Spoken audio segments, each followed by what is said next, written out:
É uma notícia tão inesperada que eu achei que tinha ouvido ela errado. Na semana passada, a Netflix anunciou que estaria comprando a Warner Bros. Discovery, o grupo da Warner Bros., por aproximadamente 80 bilhões de dólares. E eu já ia trazer essa notícia no canal, a gente ia falar, né, sobre streaming, sobre consolidação da mídia nos Estados Unidos, porém a história ficou mais interessante. Que bom que eu demorei um pouco para fazer. Por quê? Porque a Paramount apareceu lá e disse: "Ei, vocês não estão esquecendo de perguntar para alguém?" e se meteu na história. E daí nós vamos poder falar mais ainda sobre consolidação da mídia, sobre notícias, sobre os Estados Unidos e juntar com outras coisas que a gente já tinha falado aqui no canal, também muita tecnologia. Então, somos o canal Tecnologia e Classe. O vídeo de hoje também está complicado, vários esquemas para a gente conversar, muita recomendação de vídeo, então convido vocês a juntarem-se a mim nesse vídeo. O roteiro está na descrição, no link fixado, tudo ali para apoiar o canal. Sem mais delongas, nos vemos no vídeo. Trouxe aqui do Tecmundo, Netflix supera rivais, está pronto para comprar o Warner Bros. E HBO Max, que também está sob o guarda-chuva da Warner Bros. Após semanas de disputa acirrada, a Netflix confirmou que chegou a um acordo definitivo para comprar a divisão de estúdios da Warner Bros. E o serviço HBO Max da Warner Bros. Discovery. Em comunicado divulgado nesta sexta-feira, 5 de dezembro, a empresa anunciou que vai adquirir a Warner por aproximadamente 82,7 bilhões em uma transação em dinheiro e ações avaliadas em 27,75 por ação. O anúncio encerra um dos maiores leilões corporativos da história de Hollywood e marca o início de uma reviravolta capaz de remodelar o cinema, TV e streaming pelos próximos anos. O acordo une a maior plataforma de streaming do mundo ao estúdio responsável por clássicos como Casablanca, Harry Potter, O Mágico de Oz e o universo DC, bem como a televisão premium da HBO.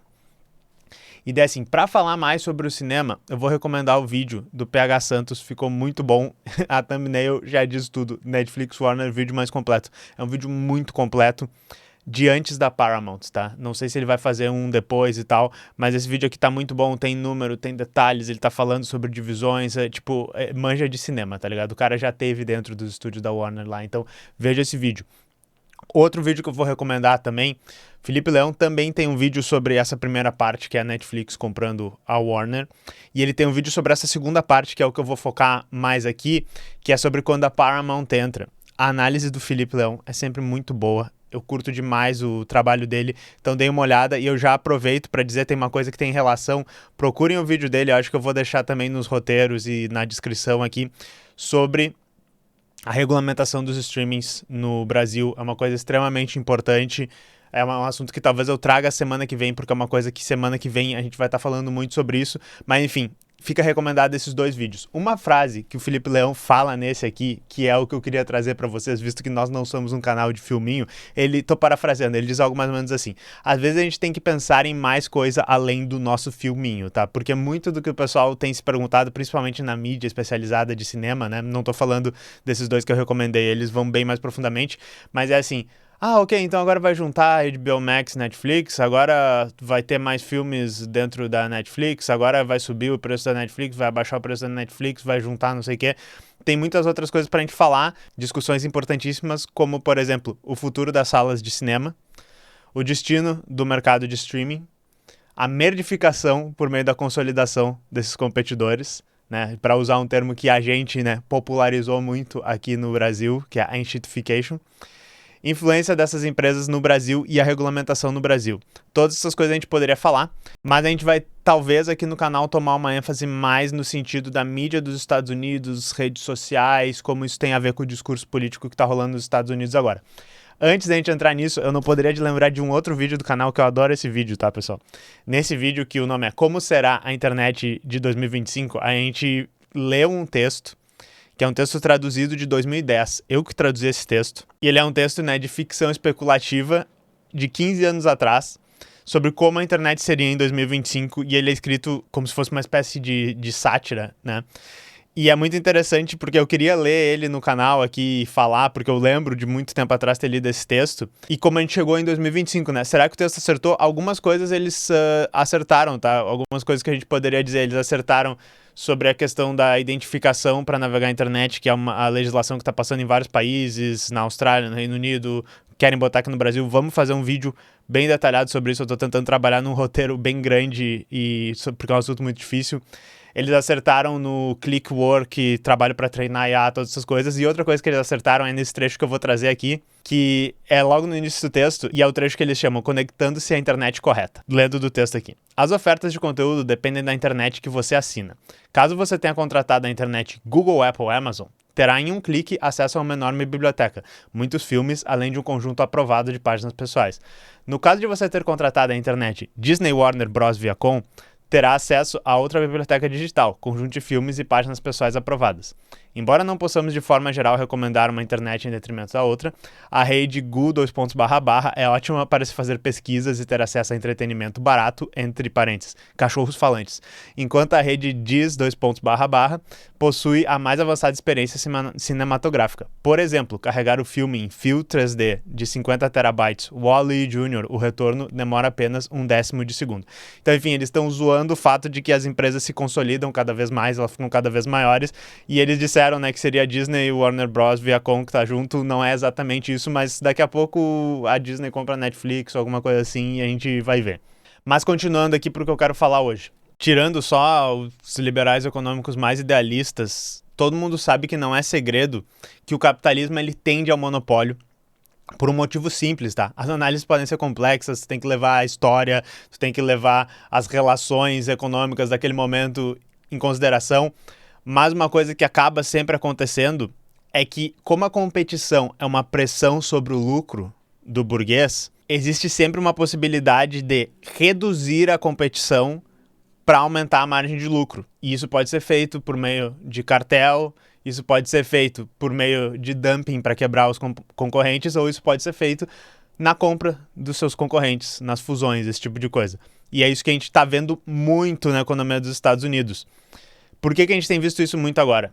Muita gente vai falar que o papel do Estado na economia capitalista seria o de prevenir que esse tipo de coisa acontecesse, para manter um mercado que tem competição, que tem concorrência, que daí ele vai ter que estar concorrendo por profissionais para trabalhar nesses estúdios, por exemplo, para fazer essas produções. Eles vão ter que estar concorrendo pelo consumidor, então oferecendo um preço melhor, tentando oferecer coisas mais interessantes.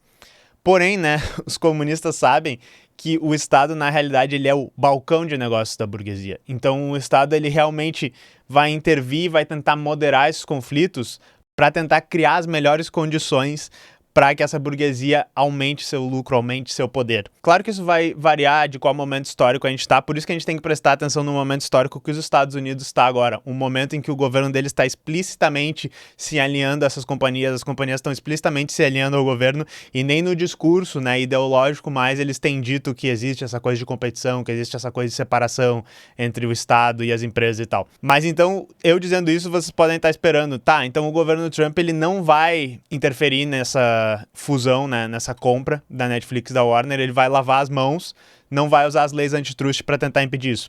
Não é bem assim, porque tem esse outro aspecto da Paramount.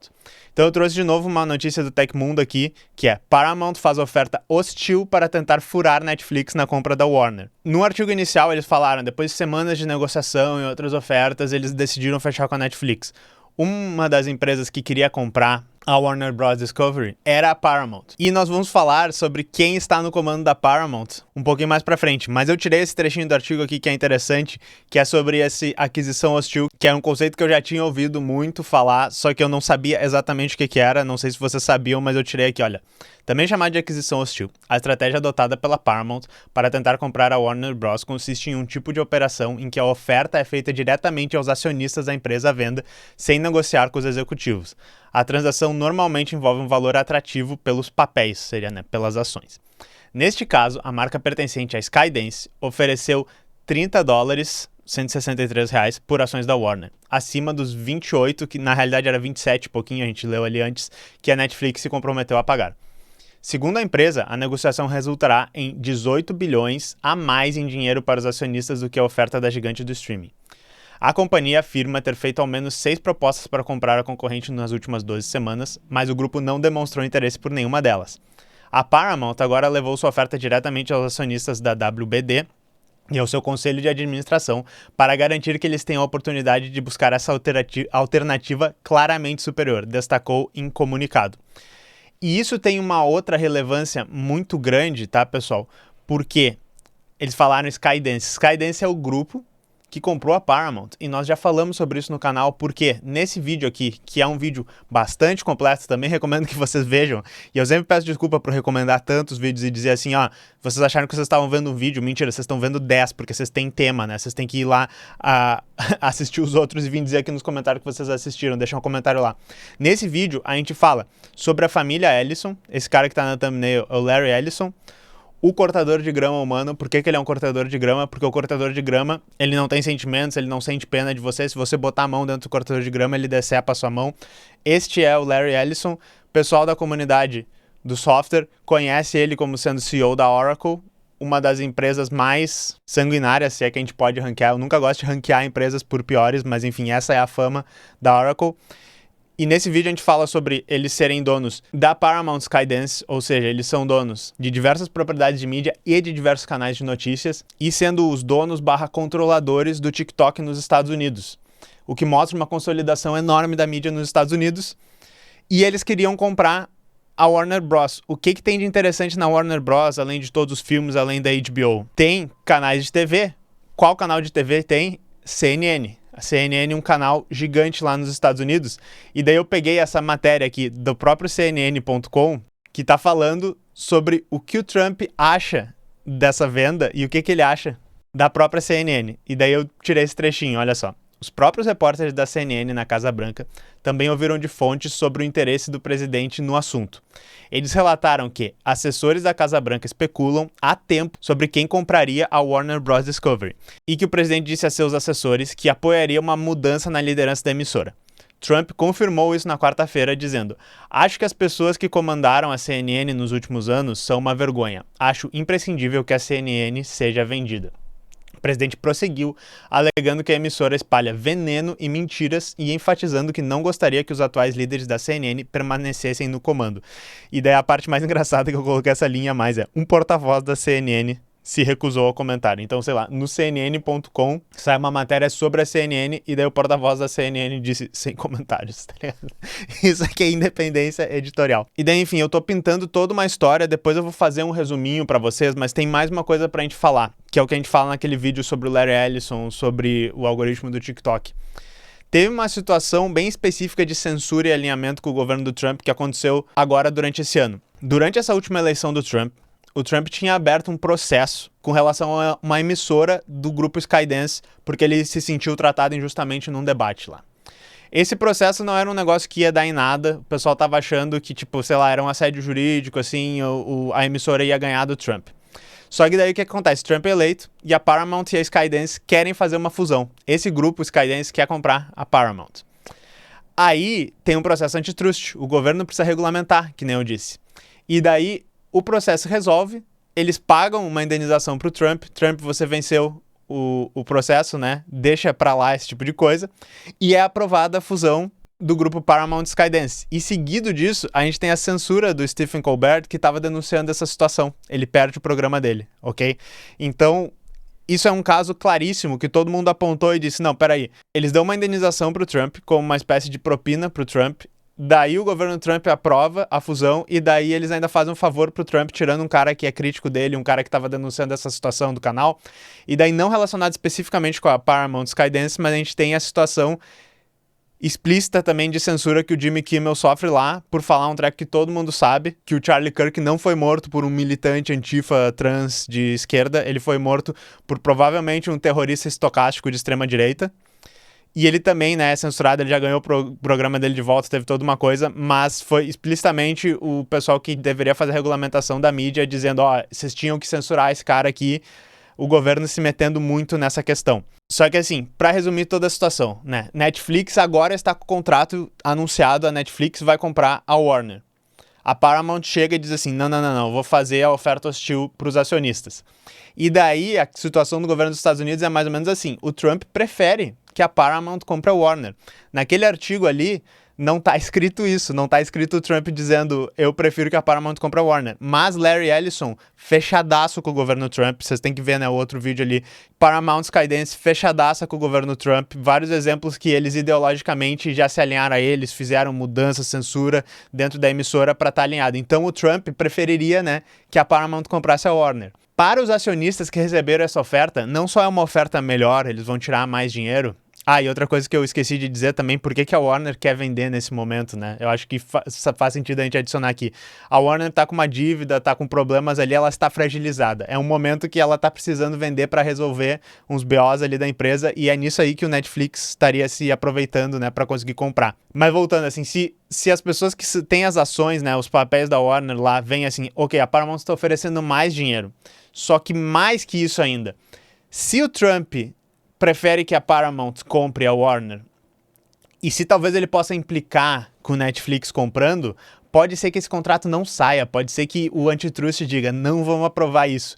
Então eles têm um incentivo duplo, a Paramount ofereceu mais grana e talvez esse negócio saia mesmo, porque ele vai estar com o governo dos Estados Unidos apoiando ao invés de talvez indo contra. Outra possibilidade que existe, a Netflix pode pegar e se aproximar do Trump e dizer, não tem problema, meu laranjão. Nós somos parceiro, você precisa que a gente mude o conteúdo de alguma série aqui, você precisa que a gente cancele algo, você precisa que a gente crie um filme sobre você, Trump, a gente faz, é tudo amigo, nós somos tudo chapa. Existe essa possibilidade, que é a possibilidade do Netflix se aproximar do governo Trump também. E outra possibilidade que existe é que, assim, a Netflix ela não quer os canais como a CNN, tem TNT também, essas coisas que estariam junto no negócio. Eles meio que criam a parte de cinema, as propriedades intelectuais lá, a HBO Max. Existe a possibilidade que a Netflix compre mesmo a Warner Bros. E como parte do negócio, eles já estavam esperando que ela ia se separar e ia ter um Discovery Media, que é só esses canais, só a Rapa, as coisas de notícias que tem. E daí o Larry Ellison, né, por meio do grupo Skydance, vai lá e compra isso também. Então meio que isso funcionaria para todo mundo. Funcionaria, a Netflix consegue o que ela quer, o governo Trump consegue, né, que separe e a CNN fique na mão da Skydance, a Skydance consegue o que ele quer, consolida mais a mídia ainda, e meio que todo mundo fica feliz. Então isso poderia ser um esquema com o Supremo com tudo, em que quase todo mundo consegue o que quer, menos a gente. Eles estão fundidos e a gente tá fudido, tá ligado? Porque na real a conclusão que a gente tira é que nem quem ganhar, nem quem perder vai ganhar, todo mundo vai perder. Para os consumidores nos Estados Unidos isso é pior, para a liberdade de expressão, para a diversidade de pontos de vista na mídia, isso tudo vai ser muito pior para eles. E o que é interessante, né, a gente notar é que os Estados Unidos eles caminham explicitamente para essa consolidação ideológica, para essa consolidação tanto nas produções culturais, que seria o caso da Netflix aí, que a gente pode ver uma coisa bem específica como a pressão do mercado. A Netflix está transformando tudo naquele formato deles, mais demorado, que tu vai assistir todos de uma vez só, né? Eles lançam tudo numa semana, mas que é um formato cheio de exposição, em que os personagens estão sempre explicando o que tá acontecendo, porque pode ser que tu não tava prestando atenção, porque tu tava olhando o celular. É um estilo bem específico de mídia. Da mesma maneira que a Disney, comprando todas essas propriedades e tal, ela começa a transformar tudo numa coisa mais Disney de ser. A Netflixização e a Disneyização de toda a mídia tem acontecido. E a gente também tem essa homogeneização ideológica de, tipo, é só um grupo quase que é dono de, sei lá, 30%, 40% da mídia dos Estados Unidos. Então vocês vão lembrar que a gente falava, o TikTok especificamente era uma rede onde o discurso pró-Palestina não era tão censurado, onde ele corria mais solto. Não quer dizer que o TikTok era pró-Palestina, mas ele não tinha o mesmo tipo de censura sionista pró-Israel que acontecia em todas as redes sociais, que acontece em todas as redes sociais dos Estados Unidos. O Larry Ellison, o grupo dele, e que agora são controladores do TikTok, é um cara explicitamente sionista, um cara que doa dinheiro pro regime de Israel. Então, de novo, a gente tá pintando uma figura de extrema consolidação da mídia, né? Tanto que nem eu disse, cultura quanto notícias nos Estados Unidos. E daí, já que a gente está no Brasil, a gente precisaria do Ministério da Cultura mais atuante na regulamentação dessas plataformas. Eu vou deixar aqui no roteiro também esse vídeo do canal do Felipe Leão, que está falando sobre essa regulamentação dos streamings que está sendo proposta no Brasil, que foi uma coisa que a direita esperneou, falou que ia ser censura, falou que ia ser uma taxa nova, que ia deixar os streamings mais caros.